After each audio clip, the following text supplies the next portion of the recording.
আমি বক্রেশ্বর, আমি এক মহাবীর। আমার ভয়ে এই গ্রামে কোনো চোর ডাকাত আসতে পারে না। কিন্তু হায়, আমার একটাই কষ্ট, এই গ্রামের মানুষজন আমার কোনো মূল্যায়ন করে। শোন বাবা বক্রেশ্বর, তুই এভাবে আর পাগলামি করিস না। তোর ঘরে বউ আছে, তোর সংসার আছে, তুই সংসার ধর্মে একবার মন দে তো, মন দে। ওই গিন্নি, খাবার দাবার হলো? ক্ষুধায় যে পেট চোচো করছে, তাড়াতাড়ি খাবার দাবার কিছু নিয়ে এসো। সারাদিন গ্রামে গ্রামে ঘুরে বেড়াও আর বড় বড় গল্প দিয়ে আসো। গ্রামের লোকজন তোমাকে খাবার দেয় না? দেবে কেন? সবাই জানে, সবাই তোমাকে নিয়ে হাসাহাসি করে। বিশাল করে বীর এসেছে। এদিকে সংসার কিভাবে চলে তার কোনো খেয়াল আছে? আজকে কোনো রান্না বান্না হয়নি, ঘরে কোনো চাল নেই।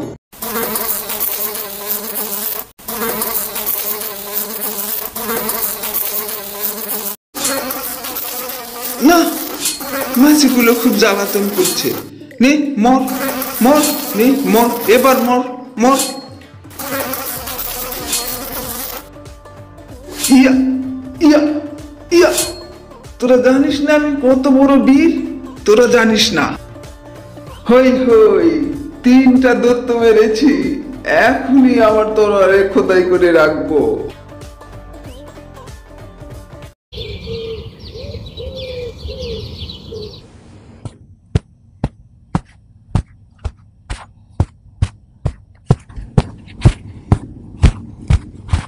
কিরে বক্রেশ্বর নাকি? শুনে যা, শুনে যা, কোথায় যাচ্ছিস শুনে যা। কি হয়েছে বুড়িমা? তাড়াতাড়ি বলো, আমার খুব তাড়া আছে। শুনলাম তুই নাকি তরোয়াল দিয়ে 3টা দত্ত মেরেছিস। হ্যাঁ বুড়িমা, তুমি ঠিকই শুনেছ। আমি তিনটে দত্ত মেরেছি। আমার মতো বীরকে কেউ বোঝে না, বুঝলে বুড়িমা, বুঝলে? হ্যাঁ রে, বুঝলাম। তা তুই এত বড় বীর হয়ে এই অজগ্রামে পড়ে আছিস কেন? চলে যা রাজা মশাইয়ের কাছে। তোর মতো বীরের নিশ্চয় একটা সেনাপতির কাজ জুটে যাবে। কথাটা কিন্তু তুমি মন্দ বলনি বুড়িমা।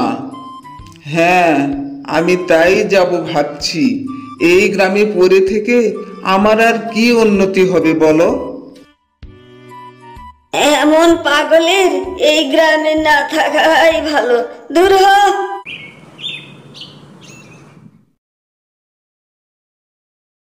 এই তলোয়ারখানা দিয়ে আপনি তিনটে দত্ত মেরেছেন? কেমন রোগা পাতলা চেহারা আপনার, কিভাবে মেরেছেন? আবার রাজা মশাইয়ের কাছে যাচ্ছেন চাকরি নিতে, এসবও বিশ্বাস করতে হবে। আহ গিন্নি, তুমি চুপ করো তো। উনি আমাদের অতিথি, ওনার আপ্যায়ন ঠিক মতো কর।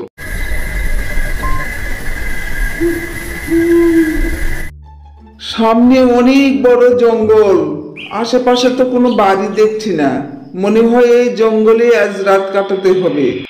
আমার কাছে সামান্য আটা আছে, এই খেয়েই আজ রাতটা কাটাতে হবে। আগে একটু বিশ্রাম নেই। উফ, খুব ক্লান্ত লাগছে, চোখ যেন জুড়িয়ে আসছে।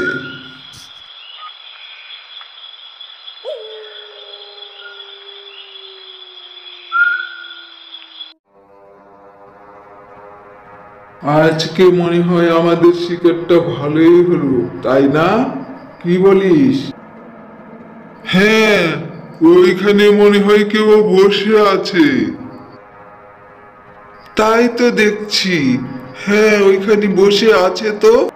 চল তো দেখি।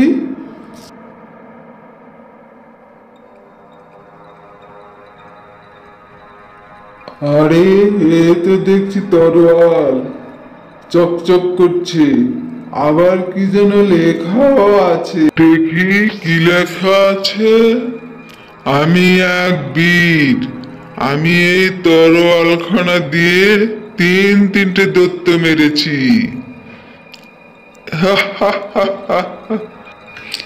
এই রোগা পাতলা লোক নাকি তিনটা দত্ত মেরেছে। এ কথা কি বিশ্বাস করা যায়? ও হে বীর, তোমাকে যে এখন উঠতে হবে। ওরে বাবা, আমার সামনে এত বড় বড় 3টা দত্ত! এবার বুঝি দত্তর হাতে আমার প্রাণটা যায়। না, ভয় পেলে চলবে না, তাহলে ওরা আমাকে মেরেই ফেলবে। হ্যাঁ, মেরেছি তো। হ্যাঁ, মেরেছ মানি?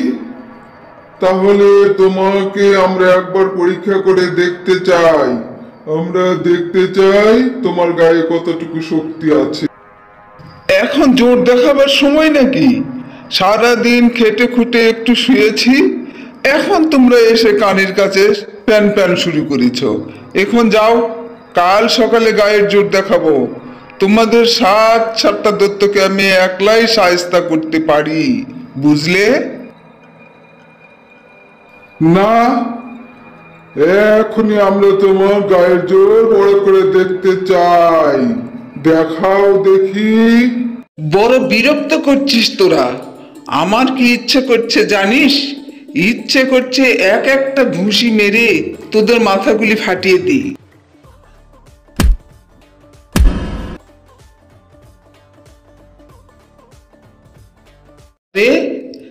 এখানকার মাটি দেখছি খুবই নরম, একটা ঘুষি মারলেই মাটি ধুলো হয়ে যায়।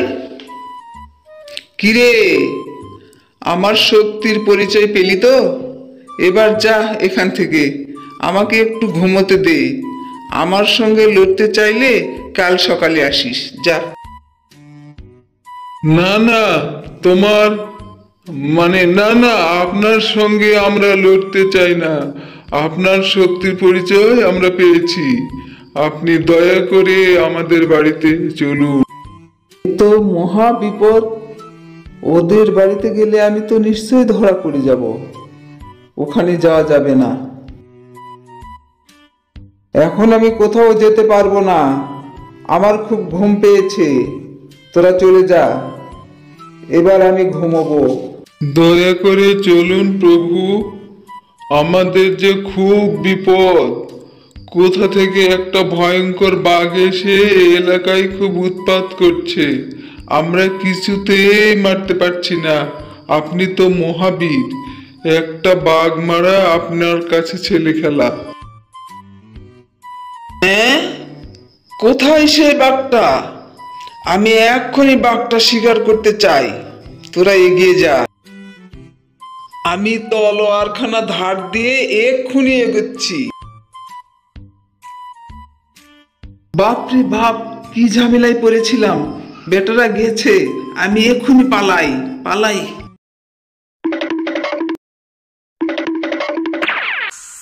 কোথায় আসলাম? এ তো দেখছি গভীর জঙ্গল, চারিদিকে হিংস্র পশু পাখি ডাকাডাকি করছে। এখন কি করি? এই যা যা বলছি, যা, তুই এখান থেকে যা। এই বাঘটা তো দেখছি আমার পিছুই ছাড়ছে না। মা গো, কি বিপদে পড়লাম! পড়ে গেলাম। আজকে বুঝি আমার বাঘের হাতেই প্রাণটা যায়।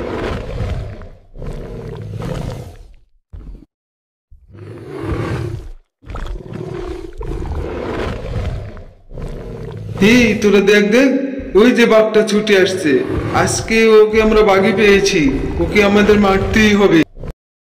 তোরা তো আচ্ছা ব্যাককেল দেখছি, দেহ মোটা হলে কি হবে? তোদের মাথায় কোনো ছিটে ফোটা বুদ্ধিও নাই।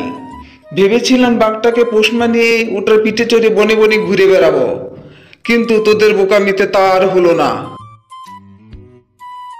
প্রভু, আপনি আমাদের সঙ্গে চলুন। আপনি থাকলে আমরা অনেক বল ভরসা পাবো। আমাদের এই দত্তপুরীতে খাওয়া দাওয়া করে বিশ্রাম করুন প্রভু, আপনার কোনো অসুবিধা হবে না। আপনি আমাদেরকে যা বলবেন আমরা তাই করব। আপনি শুধু আমাদেরকে আদেশ করুন প্রভু। প্রভু, শত্রু আসছে, তাদের রুখবার জন্য আমাদের যুদ্ধে যেতে হবে। রাজামশাই ডেকে পাঠিয়েছেন, আপনিও আমাদের সঙ্গে চলুন। আপনার মতো মহাবীর সঙ্গে থাকলে আমাদের আর ভয়টা কিসের? এইবার পালাবার সুযোগ পাওয়া গিয়েছে। হ্যাঁ হ্যাঁ, নিশ্চয়ই যাব। যুদ্ধের কথা শুনে আমার মনটা আনন্দে নেচে উঠেছে, কিন্তু আমার যে একটা ভালো জাতের ঘোড়া চাই। এই ঘোড়া, থাম থাম, ভেবেছিলাম উল্টো রাস্তায় যাব, কিন্তু এই ঘোড়াটা দেখছি শত্রুর শিবিরের দিকে এগুচ্ছে। এখন আমি কি করি? হায় হায়, কি করি? গাছের ডাল ধরে ঘোড়াটাকে রুখতে চাইলাম, কিন্তু ডালটাও ভেঙে গেল। এবার আর রক্ষা নেই।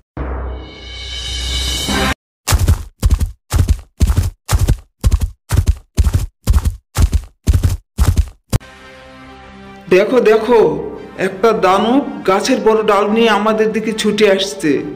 এখনই পালাতে হবে, আমাদের আর রক্ষা নেই। সবাই পালাও পালাও, এক্ষুনি পালাতে হবে। কি ব্যাপার প্রভু, শত্রুরা গেল কোথায়? আমি হলাম বীর বক্রেশ্বর। আমি সব শত্রুকে মেরে তাড়িয়ে দিয়েছি।